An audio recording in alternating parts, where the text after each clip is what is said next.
Hey, what's up pala sa inyo guys? What's up sa inyo, sa mga Rose player dyan. Ito, another update naman galing sa Rose Legacy. Nag-start na yung nila, alpha testing sa first batch, which is sa mga nag-donate ng 3,000 pesos. Then, para makapaglaro ka, need mo lang i-update yung Mate Games launcher mo, which is na-update ko na yung akin. Bakita ko na lang sa screen, hindi ko na-record. Then after mo ma-update, log out mo lang yung launcher, then log back in. Tapos remember me. Like Rose Legacy sa menu. Then the launcher will begin downloading the full Rose Legacy, which is what happened to me in the screenshot. Bigla lang siya nag-automatic update pagkatapos kong i-relog in. Pero kung hindi nag-update yung nyo, yung Rose Legacy nyo, full repair nyo lang dito. Ito. Sa akin kasi natapos ko ng update, tapos wala pa akong ROS access enabled for this account, so wala na akong magagawa. Antay ko na lang yung ma-invite ako para sa testing ng games. Dahil hindi pa ako invited, so waiting lang tayo sa mga hindi donators dyan. So back to sa report dito. Ito din pala sa nila, device binding. Ito yung maganda sa device binding nila. Kasi pag nahuli ka, nag-cheat ka sa device mo, yung computer mo, automatically di ka na makapaglaro ng ROS. Ito yung pinakamaganda na ginawa nila in-implement. And if ever na device binding mo na yung account mo sa computer na hindi sa'yo, pwede ka lang mag-contact ng support team sa nakasulat dito para i-reset mo yung yung device binding mo sa device mo sa personal device mo na. So din sa upcoming alpha testing para sa mga donators is sa mga nagbayad ng 1,000 pesos and 500 pesos.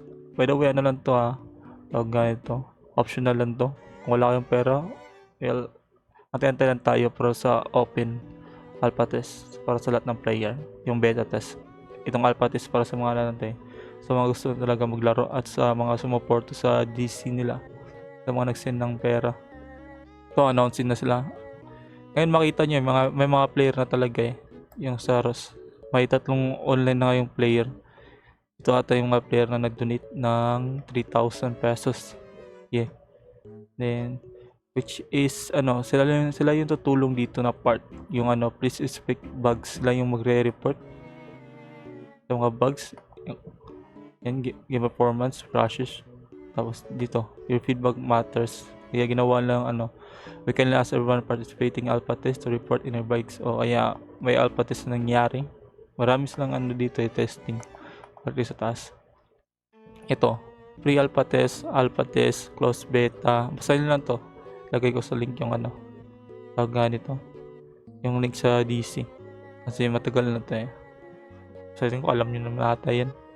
Balik tayo dito sa baba. Yeah.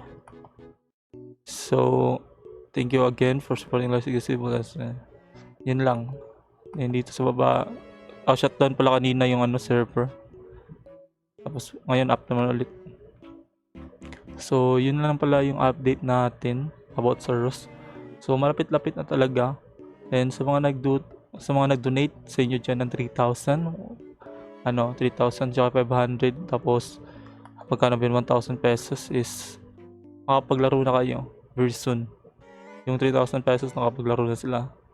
Itong naman nag-donate ng 1,000 tsaka 500, bibigyan na sila ng schedule para mabigyan sila ng access ng ROS. Tayo namang hindi nag-donate, antay-antay lang tayo sa beta test. Then ever ma-release na yung beta test, yun, makapaglaro na tayo lahat. So yun lang pala sa araw na to. Salamat pala sa mga nanonood at sa nag-subscribe sa akin.